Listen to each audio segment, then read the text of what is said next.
It makes me want to have a bowl. And the final headline I have for you today, guys, is it's coming out of another study, and this isn't a positive one, unfortunately. It's linking cannabis use to schizophrenia. And this is a study that's coming out of Denmark, and it found that in the past 25 years, the number of schizophrenia cases correlated with cannabis use has increased, while only 2% of schizophrenia diagnoses in 1995 were associated with cannabis.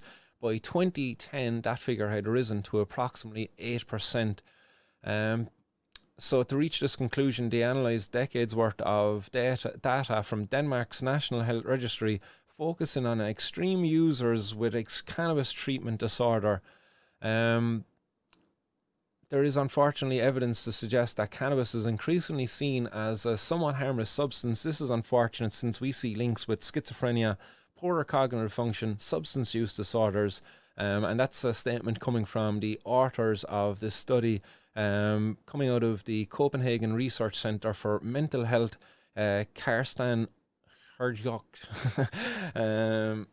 That's the surname of the person there. I can't pronounce that. HJORTHO with a line going through it and another J. Somebody out there who's good at the old foreign surnames might know how that one is pronounced. But Carson adds in that they think that it's highly important to use both our study and other studies to highlight and emphasize that cannabis use is not harmless. But nobody's saying cannabis use is harmless. The only people who are actually saying that cannabis use is harmless are the prohibitionists.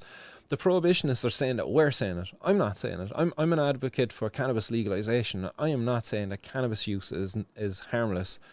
Smoking cannabis is bad for your lungs. Smoking anything is bad for your lungs. Abuse of any substance is bad for you. You can abuse water and that's bad for you. You know, you drink too much water and you can die. So again, everything has its limits and everything in moderation, but the potential for harm, it's relatively low.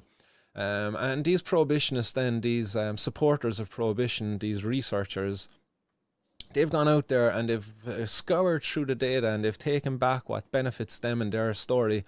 And what they say in the opening line of this really is that the number of schizophrenia cases correlated with cannabis use. Correlated. That's the key takeaway here from this, is correlation is not causation. When will these fucking researchers understand this? That if you have people who are developing schizophrenia, that there is a potential there that people who are going to develop schizophrenia have a high potential to go on and use cannabis. Because again, that's more of a causation there then as well. Like that if a person has schizophrenia, that they are more likely to use cannabis. Rather than the other, which is that if you use cannabis, well, you're going to develop, you have a high chance of developing schizophrenia, which is not true at all. You know, you've got a breakdown here of it. Like you look at this, another correlation that you could make. I'll just make this bigger so I can see it. But a correlation when two or more things appear to be related, and then we go summertime, as it's very relevant. Right now outside, the sun is beating down. What goes on during summertime? Ice cream sales go up.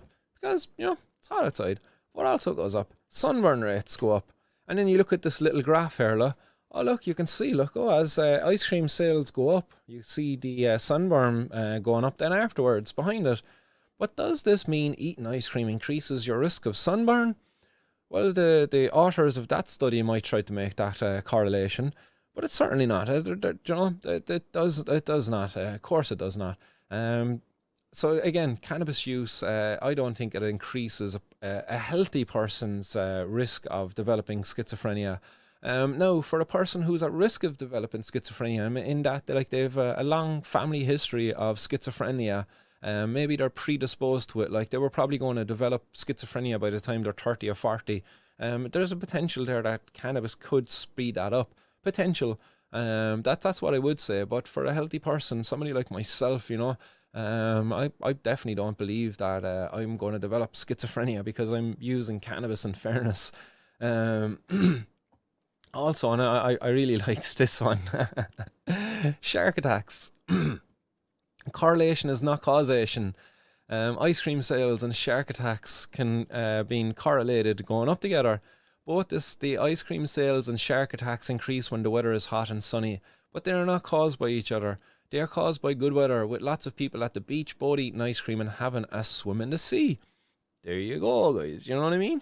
Maybe if you're a person who's developing schizophrenia, maybe cannabis is actually beneficial for you. Like the guys who, the schizophrenics, they found there that they smoke more cigarettes than the normal population, because the nicotine in the tobacco helps with people with the symptoms of their schizophrenia.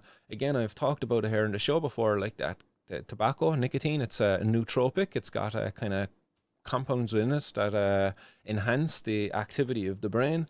But don't go out there and start smoking cigarettes, guys. Definitely don't. But you know what I mean? Like the people that were self-medicating, they didn't realize this till afterwards. You know, could this be the case here, that people who are at risk of developing schizophrenia are more likely to use cannabis? So therefore, yeah, you actually would see an increase in the rates, you know? So again, wrong. That's wrong. This headline, cannabis abuse linked to higher schizophrenia rates. Correlation is not causation. You know, get on out of town. Like, stop with this. And look, like, I know your man, or your one, Mary Cannon, is probably going to have this up on her Twitter later on, and is going to be like, look, see, I told you, cannabis is bad for you. It's going to make you all go schizophrenic. Stop now, like, you know, you're only adding to the stigma of the patients out there who use cannabis for different reasons. You know, the Alicia Maher out there, the Alicia Mahers of the world who use cannabis for chronic pain. You're stigmatizing all of these people by putting out these false studies, really. Like, you know, you're finding a correlation, but you know it's not a causation. There is nothing there in cannabis that causes schizophrenia. Like, so just come off the stage now. It makes me want to have a bowl.